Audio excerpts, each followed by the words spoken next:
नमस्कार दोस्तों, मैं रोशन शर्मा आज आप लोगों को मौर्य साम्राज्य के बारे में बताने वाला हूं।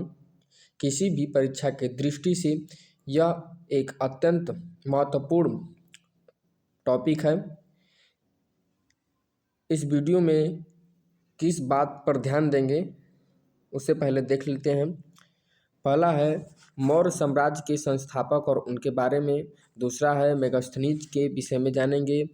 तीसरा है पाटलिपुत्र की जानकारी और चौथा है बिंदुसार, अशोक तथा मौर्य साम्राज्य का अंतिम शासक। और पांचवा है मौर्य साम्राज्य से संबंधित कुछ प्रश्न। तो चलिए वीडियो को आगे बढ़ाते हैं। मौर्य साम्राज्य के संस्थापक और उनके बारे में। इस साम्राज्य के संस्थापक चंद्रगुप्त मौर्य जी हैं। कौन है? चंद्रगुप्त मौर्य थे, जिनका जन्म 345 ईसा पूर्व में हुआ था। विशाखा दत्त के कृत मुद्रा राक्षस में मौर्य को नंद महापद्म नंद के दूसरी पत्नी मूरा का पुत्र बताया गया था। घनानंद को हराने में चाणक्य ने चंद्रगुप्त मौर्य की मदद की थी। चाणक्य का अन्य नाम कौटिल्य तथा विष्णुगुप्त भी था। साथ ही चाणक्य चंद्रगुप्त मौर्य का प्रधानमंत्री भी था। चाणक्य द्वारा लिखी गई पुस्तक अर्थशास्त्र है। चाणक्य द्वारा लिखी गई पुस्तक अर्थशास्त्र है, बहुत इंपॉर्टेंट है। चंद्रगुप्त मौर्य। चंद्रगुप्त मौर्य 322 ईसा पूर्व गद्दी पर बैठा। ये जैन धर्म के अनुयायी थे। चंद्रगुप्त ने 300 ईसा पूर्व सेल्यूकस को हराया था। इनका विवाह सिकंदर के सेनापति सेल्यूकस की पुत्री से हुई थी। इन्होंने अपने जीवन का अंतिम समय श्रवणबेलगोला में बिताई। मेगास्थनीज के विषय में महत्वपूर्ण बातें। मेगास्थनीज सेल्यूकस का राजदूत था और जो सेल्यूकस है वो सिकंदर का सेनापति था, जिसने इंडिका नामक पुस्तक की रचना की, जो चंद्रगुप्त मौर्य के दरबार में रहता था। इसने भारत को 7 भागों में विभाजित किया था। पहला है दार्शनिक, दूसरा है किसान, तीसरा है अहीर, चौथा है कारीगर, पांचवा है सैनिक और छठा है निरीक्षक, सातवां है सभासद।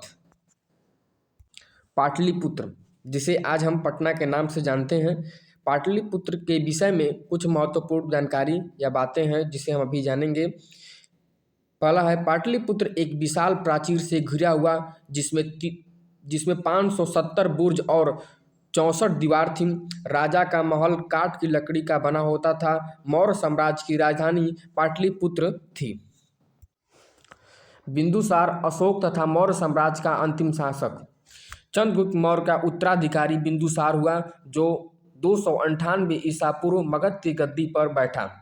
इसका नाम अमित्रघात था, जिसका अर्थ शत्रु विनाशक, यानी शत्रु का विनाश करने वाला अमित्रघात। बौद्ध विद्वान तारानाथ ने बिंदुसार को 16 राज्यों का विजेता बताया। बिंदुसार का उत्तराधिकारी अशोक हुआ, जो 269 ईसा पूर्व मगध की गद्दी पर बैठा। पुराणों में अशोक को अशोकवर्धन कहा गया था।